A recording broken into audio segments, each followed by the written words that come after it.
Record.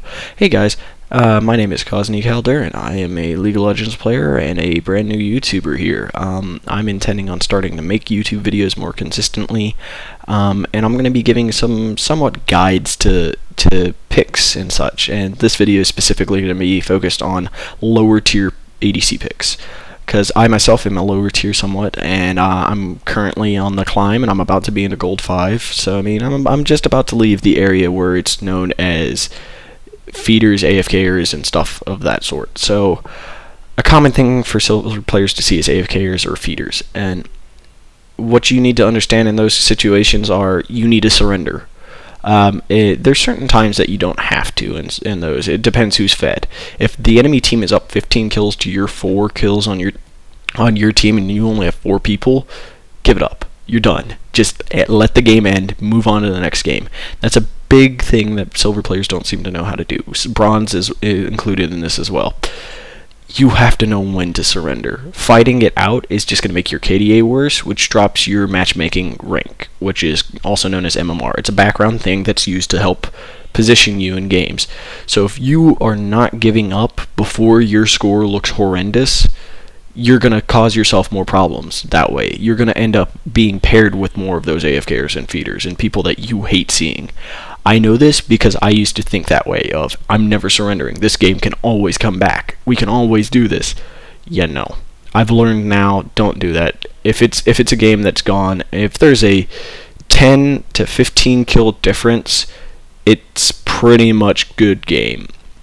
If you're missing a person.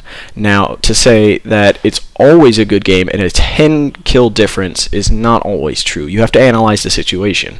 Who has the kills on your team? If your support has 3 of those 10 kills, that's leaving a lot less kills on the actual people meant to carry it. If your top lane Maokai has 5 of those kills, again, another situation you don't want to be in. Yeah, Maokai is a great champion and everything. He can cause a lot of good stuff in team fights and do a lot of damage. He's not going to carry your game. He's not going to bring you guys back from the brink of disaster. That's the job of the carries. So it's not happening. You need to just give up at that point. Those situations you need to give up on. Now, if you have an ADC or a mid laner or even a assassin carry jungle that has 7 of those 10 kills and only has died twice and has been keeping up on farm and stuff, keep going. Give it a fight. Yeah, I mean, if you guys are still up in farm or contesting in farm and you have enough turrets to contest with the opposing turrets, or you have 3 dragons to their none and you have 1 turret less than theirs, or you don't even have any turrets and they've only taken 3, you're still in it. Don't give up then. That's the exact opposite in silver. In silver, you either have the people that give up instantly or fight to the bitter fucking end. And I pardon my French there. You need to give up. When you're fighting to the end, you've gone too far. When you're giving up early, you haven't gone far enough. I mean, I've been in a game that was 22 to 24, and I had 2 people on our team that just thought it was done. There was no winning this game. I couldn't believe that they gave up on this. I started fighting back, we started winning, and we actually started getting into the fights, and they started getting back into the game and stuff. Forcing your team to do stuff like that, you can get in and win. But on the other situation, I've also been there where I am down 8 kills, and somebody else is down 9 kills or something. It's a huge lead that they have on us. And our farm's not anywhere in contest with theirs. They have more dragons, they have more objective control, and my team won't give up. That's a situation that needs to be given up. Now, to move from that topic, you have to also understand that objectives are a big part of League of Legends. If you haven't noticed, not killing towers means you're not going to get to the Nexus, and not getting to the Nexus means you're not going to win the game. So kills, they help snowball your champions. If you're not getting them, and the other team is, stop giving them kills. Deaths are an important thing not to have. That's not what your score should be racking up. Your score should be racking up 2 things. Assists, kills, 3 things. My bad, I can't count apparently. Kills, assists, and farm. If you don't have one of those 3 things, work on the one that I just mentioned last. Farming. Farming is the end all, be all, number 1 thing you need to do in silver, and in bronze. You know why platinum players are above silver players? Because they know how to farm. You know why gold players are above silver players? Yeah, I don't know that one, so I can't tell you that one. But your understanding of the game is gradually getting better as you tier up into the game. So a bronze player. We'll start here at bronze. Bronze players. You don't understand almost anything about the game. That's what bronze is. Your idea of the game is you have the right mentality of I need to carry this game. You have the wrong ideas of how to do it. You don't understand how to farm. You don't understand what purpose kills have and what purpose objectives have. If you have any understanding of those three things and what order they need to be in, you can win. Now, objectives and farm are the top two things easily. But without farm, it's really hard to get objectives or to control them at that. So that's where farming comes back on. Even supports need to know. Support mains, because there's going to be those situations that you're stuck in a game and the other support main picks support before you. You have to understand how to farm. There's not a single person that can get away with it. Even junglers who don't farm, don't have to last hit. Last hit's a different story. That's something I'll discuss in a different video. But farming in general, learn to do it. By 20 minutes, you should have close to at least bare frickin' minimum 140 farm. My average at 20 minutes is somewhere around 170. That's good, it's not great, and I'm not going to say I'm a great farmer, but that's something I really like to do. I like farming. I hate going for kills. The reason being is if I go in for a kill with somebody and somebody dies and I'm by myself versus two people, I can kill one of them, the other one might kill me. Trading kills is not good because you're neither getting ahead nor are you getting them behind. You're now even with them. So doing that's not a good idea. So here's the idea of what you have to do in ranked is not get kills. That's not the whole point of ranked. Solo queue is you're supposed to be showing how well do you personally understand how to play the game. So, for instance, what I learned this as I got up in silver. Last season, I got to like silver 3, and I got stuck there, and I couldn't understand why my teams were so bad, and that's where I started thinking about it in a different light.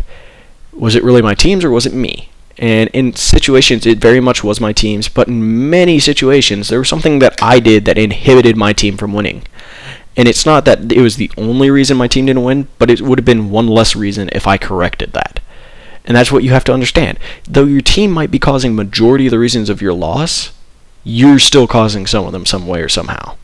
So you need to fix those problems to start fixing the other problems. And let other people fix their own problems. That's not your job to micromanage them. In solo queue, it's your job to micromanage yourself and to manage how you're going to win this for your team. If your team's losing it, then they're losing it for themselves, not for you. You can still lose less MMR in a game if you focus on your score opposed to their score. And to wrap up this video and stuff, objective control is the last and one of the biggest things you have to understand. A lot of silvers and a lot of bronzes that I've learned haven't quite figured out what objective control is. Now, Dragon is an objective, turrets are objectives, buffs in the jungle and jungle creeps in general are considered objectives to an extent, and so is Baron.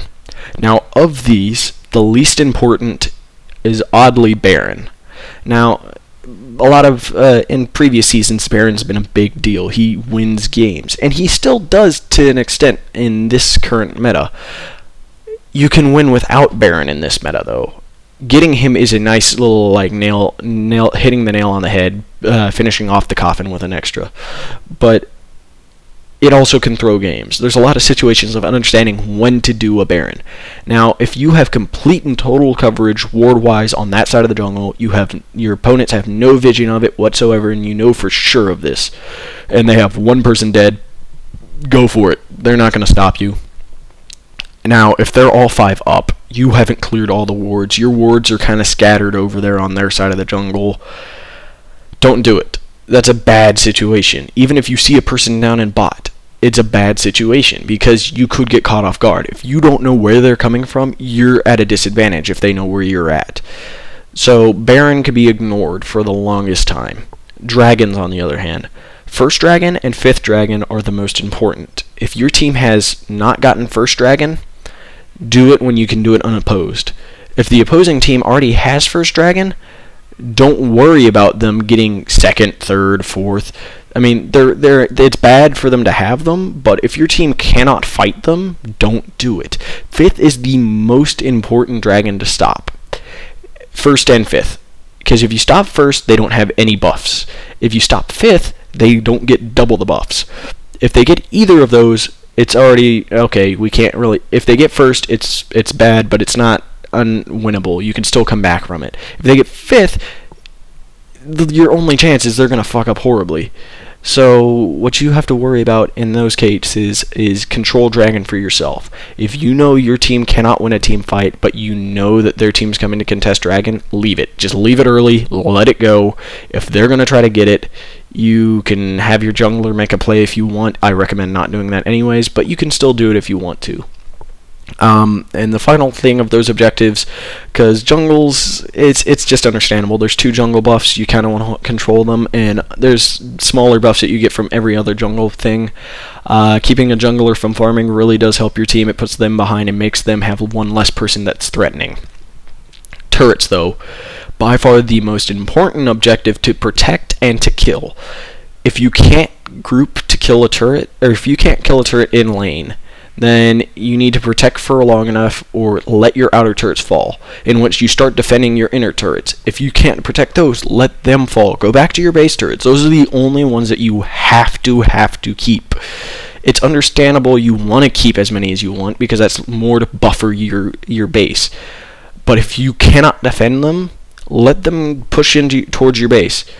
Don't let them take the other objectives to gain advantages towards your base, but if they've pushed you to your base, you can defend. You don't have to go out and contest out in the middle. You now have a small area that they can't get around you at. If they come in on you, these turrets hurt much more, they give a slow, and they're harder to kill. So overall, this is a easier spot to defend in, and they're much closer together, so their areas to run around in is a lot less. You also have the idea of getting other turrets, how to get other turrets. A big thing you have to understand how to get other turrets is what type of team have you built? Do you have a siege comp, or do you have a team fight comp that can't really siege until everybody's dead? In that situation, if you're winning lanes, one lane might get a turret. At that point, roam around. Leave your lane until you need to go back to defend that turret. Sometimes you can let that turret go if your team's going to get more turrets. You have to understand pressure and all that. And I'll cover pressure and actual last hitting in my next video. For all of you that's watched this, thank you. I will very much be trying to make as many videos towards pointers towards silver and bronze players, and specifically even golds at that point. You have any questions for me, you can email me. My email will be on the screen here. If not, it is also koznikaldurin@gmail.com. My in-game is the same as this YouTube, so I mean, thank you guys very much for any support you give to me. Please subscribe if you like me, and I'll see you guys in the next video.